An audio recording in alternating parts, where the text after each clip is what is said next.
আসসালামু আলাইকুম। সবাই কেমন আছেন? আলহামদুলিল্লাহ আমি অনেক ভালো আছি। আশা করি আপনারা সবাই অনেক ভালো আছেন।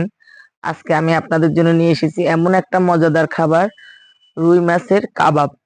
আমাদের বাচ্চারা সচরাচর মাছ খেতে পছন্দ করে না। যেসব ফ্যামিলিতে বাচ্চারা মাছ খেতে চায় না, তাদের জন্য এটা একটা দারুণ রেসিপি। আশা করি আপনারা তৈরি করবেন এবং বাচ্চাদের খাওয়াবেন। মাছ এত পুষ্টিকর, মাছের অভাবে বাচ্চাদের অনেক ধরনের রোগ ব্যাধি সৃষ্টি হয়। তাই আমরা বাচ্চারা যদি নরমালি মাছ খেতে না চায়, তাহলে আমরা নানাভাবে বানাতে পারি। তার মধ্যে অন্যতম হলো এই মাছের কাবাবটা। এই কাবাবটা এত মজা, সব বাচ্চারাই খাবে। চলুন, এর জন্য আমরা প্রথমে কি করব, এখানে আমি 4 টুকরা রুই মাছ নিয়ে নিয়েছি। চাইলে আপনারা এখানে অন্য মাছও নিতে পারেন, কোনো সমস্যা নাই। এখানে আমি 4 টুকরা মাছের রুই মাছ নিয়ে নিয়েছি।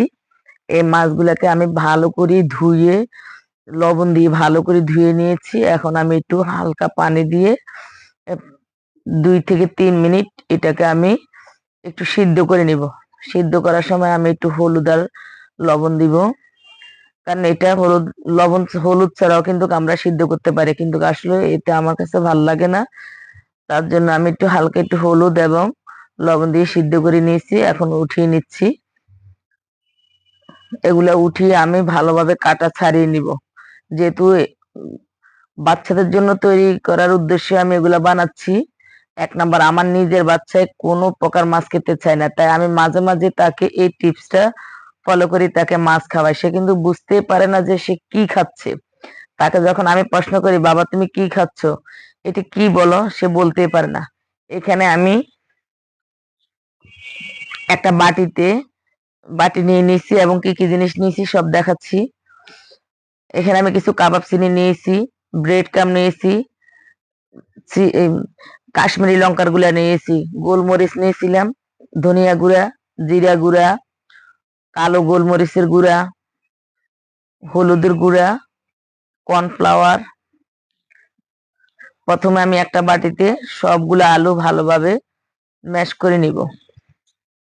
এটা খুব ভালোভাবে ম্যাশ করতে হবে।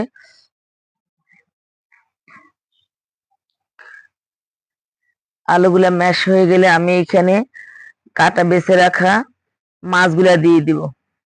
এই মাছগুলো আমাকে আমার মা বেছে দিয়েছিল। উনি অনেক বয়স্ক মানুষ, যার কারণে এখানে কিছু কিছু কাটা থেকে গেছিল।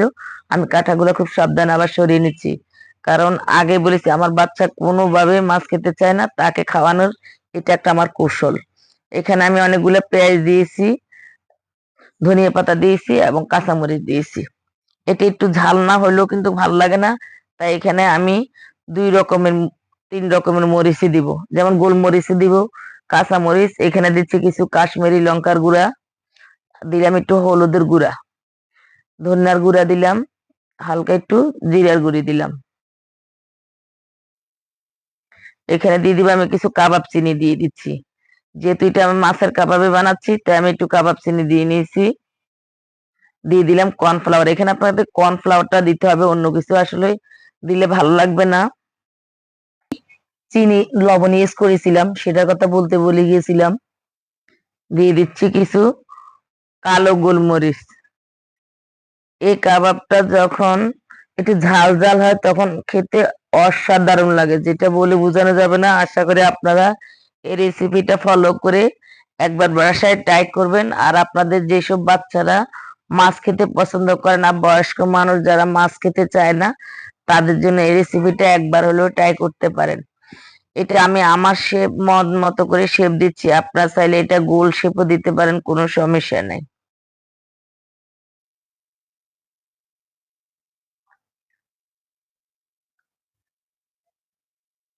আপনারা যারা আমার ভিডিওটা দেখছেন, তাদের সবাইকে অসংখ্য ধন্যবাদ। আর যারা ইতিমধ্যে আমার চ্যানেলটাকে সাবস্ক্রাইব করে আমার পাশে আছেন, তাদেরকে অসংখ্য অসংখ্য ধন্যবাদ। যারা করেন নাই তাদেরকে রিকোয়েস্ট করব, আমার এই চ্যানেলটাকে সাবস্ক্রাইব করে আমার পাশে থাকবেন। আপনাদের উৎসাহ পেলে আমরা আসলে নতুন নতুন রেসিপি নিয়ে আসতে পারবো। আমি আমার পছন্দ মতো শেপের সবগুলো আগে তৈরি করে নিব।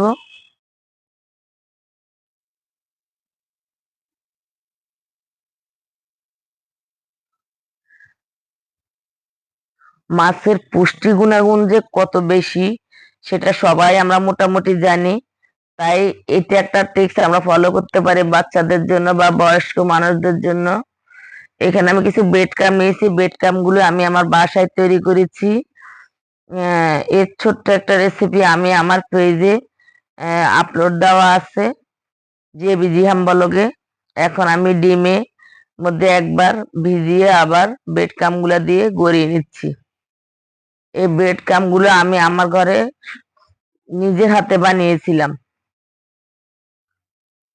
আসলে সবকিছু আমরা মোটামুটি যদি নিজের হাতে তৈরি করি তাইলে আর বাইরের খাবারের কোনো ধরনের কোনো অস্বাস্থ্যকর কিছু আছে এটা আমাদের আর কোনো টেনশন থাকে না। সবগুলোকে আমি গড়িয়ে নিব।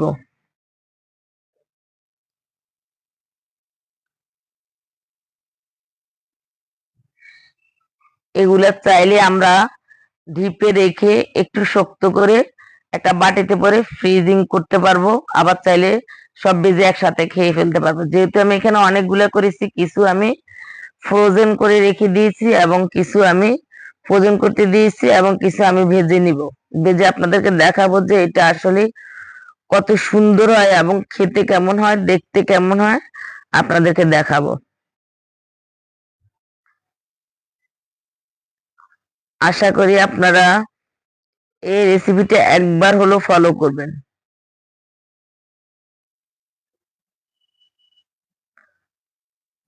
আমি আসলে নিয়মিত আপনাদের জন্য ভিডিও নিয়ে আসতে পারি না, কারণ আমি একা মানুষ। আমার আসলে হেল্পিং হ্যান্ড বলতে কেউ নেই, আমি একদম একা থাকি।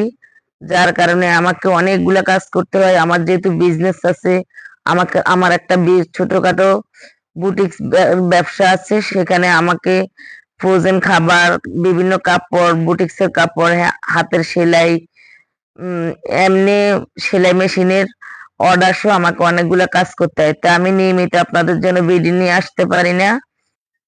তৈরি হয়ে গেল আমার মজাদার কাবাব। রুই মাছের কাবাব গুলো আমার পুরোপুরি তৈরি হয়ে গেল। এগুলো এখন আমি উঠিয়ে নিব, উঠিয়ে তেল ঝরিয়ে নিব। এগুলা যেমন সুন্দর হয়েছে, আলহামদুলিল্লাহ, এগুলো খেতে অনেক মজা হয়েছে। আশা করি আপনারা একবার হইলেও ট্রাই করবেন, আপনাদের পরিবার পরিজনদের খাওয়াবেন। আর এবং ভিডিওটা যদি ভালো লাগে অবশ্যই লাইক কমেন্ট দিয়ে পাশে থাকবেন। আল্লাহ হাফেজ।